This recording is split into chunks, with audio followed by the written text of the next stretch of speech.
Halo, perkenalkan nama saya Francisca Desi Febrianti, mahasiswa dari Universitas Cendrawasih, Fakultas Kedokteran Program Studi Ilmu Keperawatan. Di sini saya akan menjelaskan edukasi tentang banjir dan tanggap darurat mengenai banjir. Selamat menonton. Edukasi keperawatan, bencana banjir, dan tanggap darurat banjir. Yang pertama, kita harus mengetahui apa itu banjir. Banjir adalah keadaan di mana suatu daerah tergenang oleh air dalam jumlah yang besar. Kedatangan banjir dapat diprediksi dengan memperhatikan curah hujan dan aliran air. Namun, kadangkala banjir dapat datang tiba-tiba akibat dari angin badai atau kebocoran tanggul yang biasa disebut banjir bandang.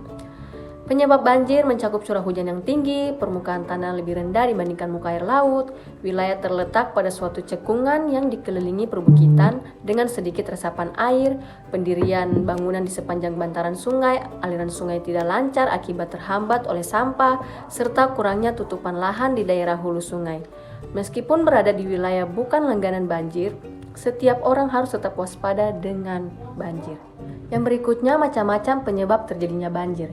Yang pertama ada hujan, pembuangan sampah sembarangan, erosi dan sedimentasi tanah, keadaan tanah dan tanaman, rusaknya bendungan dan saluran air, pembangunan tempat pemukiman, rusaknya hutan, dan yang terakhir pemanasan global. Yang berikutnya solusi untuk menyelesaikan terjadinya banjir.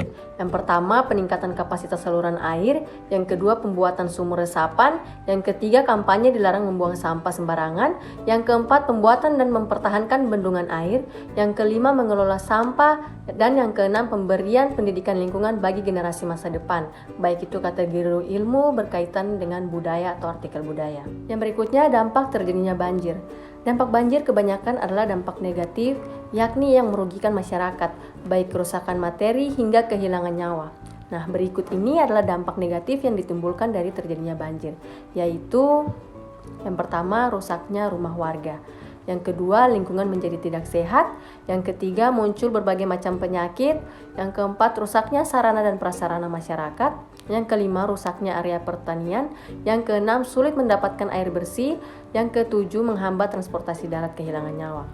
Sejumlah penyakit yang perlu diwaspadai karena sering menyerang ketika terjadi musibah banjir adalah yang pertama, diare.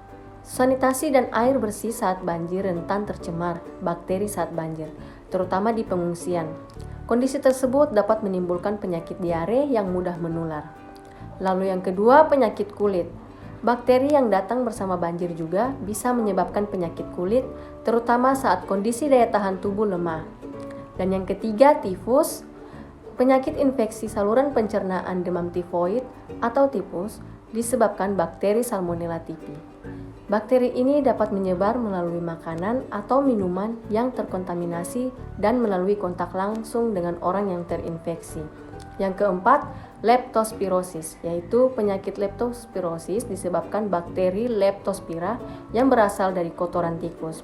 Seseorang bisa tertular dengan leptospirosis saat memiliki luka terbuka yang terkena atau kontak dengan air yang mengandung kotoran tikus. Yang berikutnya, demam berdarah. Saat musim hujan dan setelah banjir, muncul genangan air yang rentan digunakan sebagai tempat berkembang biak nyamuk Aedes aegypti, biang demam berdarah. Yang keenam, infeksi saluran pernafasan akut atau ISPA, yaitu penyakit yang mudah menular lewat udara seperti ISPA juga rentan menyerang saat banjir. Penyakit ini disebabkan infeksi bakteri, virus, dan mikroba lainnya. Gejala ISPA bisa dikenali lewat batuk, demam, sesak nafas, nyeri dada, dan lain-lain. Segera obati saat mendapati tanda tersebut. Yang ketujuh, hepatitis A. Hepatitis A adalah infeksi hati yang disebabkan virus hepatitis A.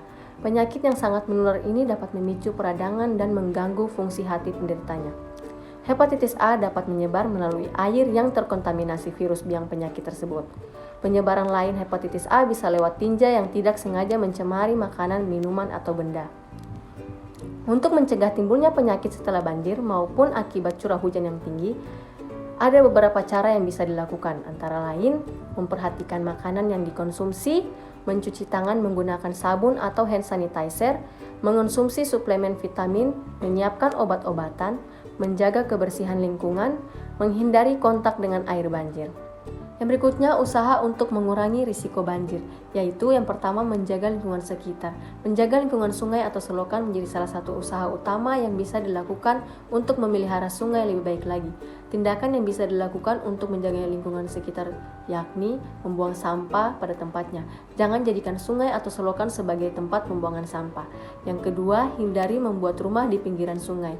Pembangunan rumah di pinggiran sungai semakin marak terjadi. Dengan membangun rumah di pinggiran sungai, hal ini bisa menyebabkan potensi terjadinya banjir lebih besar lagi.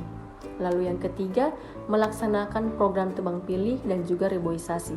Reboisasi merupakan kegiatan yang bisa dilakukan untuk melakukan penghijauan di wilayah hutan yang gundul.